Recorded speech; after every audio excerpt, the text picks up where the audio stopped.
Hey everybody, it's Jason from the Texas Gun Vault, and today I want to come to you with a very short commentary video, or maybe it's more of a warning. I just filmed the Texas Gun Vault poll question of the week on what do you think the chances are that the ATF pistol brace rule will be overturned. And I published this over on the Texas Gun Vault 2, and if you're not a subscriber over on the Texas Gun Vault 2, it's my more behind-the-scenes casual channel where I talk more about politics or what's going on here on the workbench and what guns I'm building, and if that interests you, go over there and check me out. I have a link in the description. I wanted to talk to you guys about preparing for the future. Now, this is something I have to be very careful how I word, especially here on YouTube. On my old channel, I used to have a little series before the last presidential election called What to Buy Before November, and some of those videos got my channel in trouble. Even though I didn't post a link to where to buy anything, I gave people ideas. I said, you know, just in case the presidential election goes a certain way, which, by the way, it did, you need to expect certain rules or laws to be implemented, and these are the things that I would highly recommend that maybe you stock up on. Not that they would be necessarily grandfathered, because some of those items definitely would be grandfathered.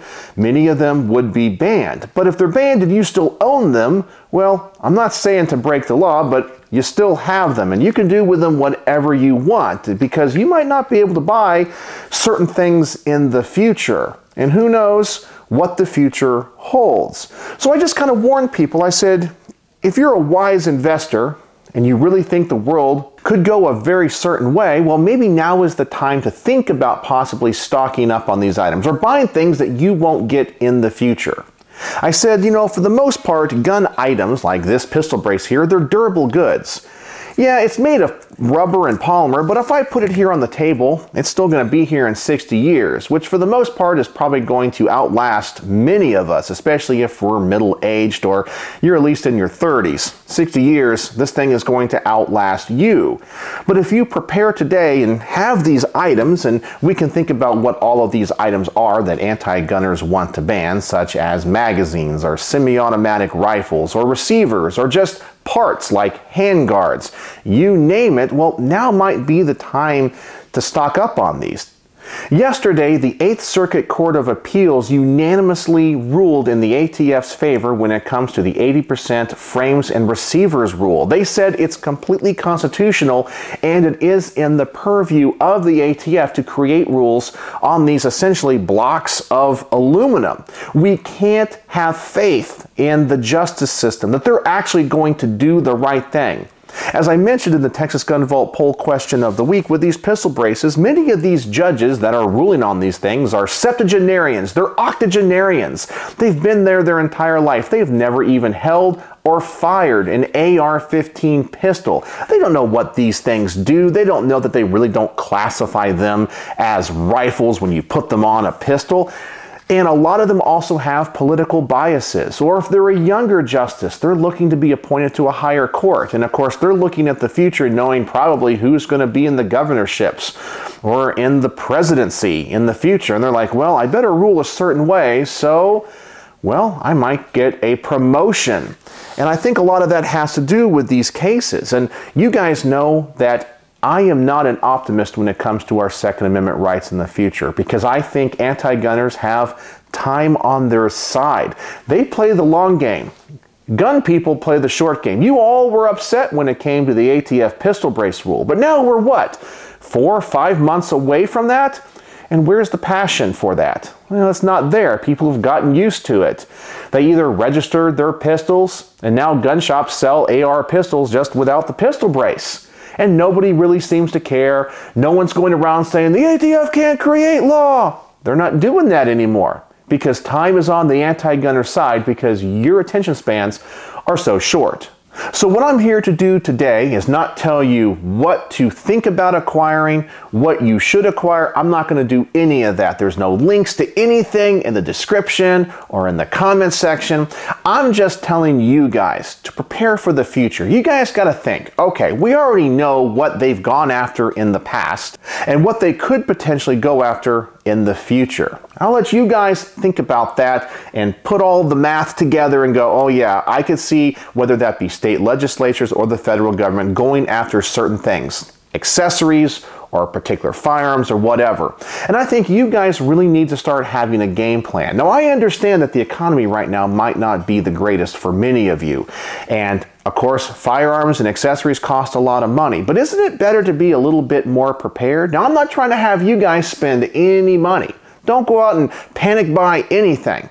I'm just saying, it's important to have a plan in place. It doesn't have to be today or next week or next month, but it's something that you should have in place to go, okay, these are the things that I want to prioritize to have and I think would be important, and I need to have a plan to get those. I shouldn't rely on the courts or Congress or whoever the next president is to save me from this. Remember, hope is not a plan. That's really important to remember. We all have hope. We see all these different levels. We see the state legislatures. We see political candidates. We put our hope and faith in the court system. We put our hope and faith in Congress. We put our hope and faith in who the next presidential candidate is, or whoever wins the presidency. And we have all these levels. You're like, I don't have to panic right now. I don't have to go out and buy these things because all these steps have to go through. No. We have seen this time and time again. And then a lot of you guys get caught with your pants down. You know, if you're worried and that you live in a state that might be purple, and it could go either way in the next election, and you're thinking to yourself, well, they could pass a ban on this particular accessory or something that holds a number of projectiles. Well, now might be the time to stock up on those, because those are like $10, $13, $15 a piece. You might not be able to buy them in the future. And even if they're grandfathered in and you can transfer them, they might cost hundreds of dollars. It's just things to think about. I'm not telling you what to do, what to panic buy, but something needs to be done. You need to have a plan in place. And I know some of you guys are going to say a couple things. The ATF can't create law, or Donald Trump's going to win in the future. Whatever. I'm just telling you, don't have faith in anybody but yourself. And there's never a better time to prepare for these eventualities than in the moment. You know, when it comes to self-defense scenarios, even if you have a 25 ACP pocket pistol, it's better than having nothing, right? It's obviously not as nice as a Glock 19, but you have something. Well, think about that when it comes to these rules and regulations and things that might not be available to you in the future. And if the day comes and we win our Second Amendment rights, absolutely, well, are you out anything? I don't think so. After all, especially if you acquire certain firearms or accessories, well, they're going to be worth something in the future. They don't go down in value. They're durable goods that hold their value for the most part, right? And some of them even go up in value over time. It's just something to think about. Now, don't take any financial advice from me, and don't think me being a pessimist about the Second Amendment means you need to go out and panic buy anything or change your spending habits. I'm just asking you guys to begin the contemplation of going through this process and saying, what would I really want if I couldn't have them anymore? What do I think is the priority for me to get now? Because looking at the political landscape, I see my governor, my state legislature, Congress, the future president, the ATF, creating rules and regulations that are going to ban these things or make them much harder to acquire. Maybe now's the time to do it. Some items I definitely think would be grandfathered in a end-of-the-world Second Amendment scenario. Like, for the most part, I think semi-automatic rifles will always be grandfathered because there's so much precedent. But then there's a lot of accessories that would probably be banned outright, and you're supposed to destroy or turn in. And whether you do that or not is completely up to you, right? It's your personal property. But you need to think about that stuff. So as I said, this is not a video telling you what to do. It's just making you think about the future. Right now, there's not really much going on in the world of the Second Amendment. As far as I know, Congress is not in session right now. They'll be in session again really soon, but there's no pressing anti-gun agenda because the Republicans hold the House of Representatives.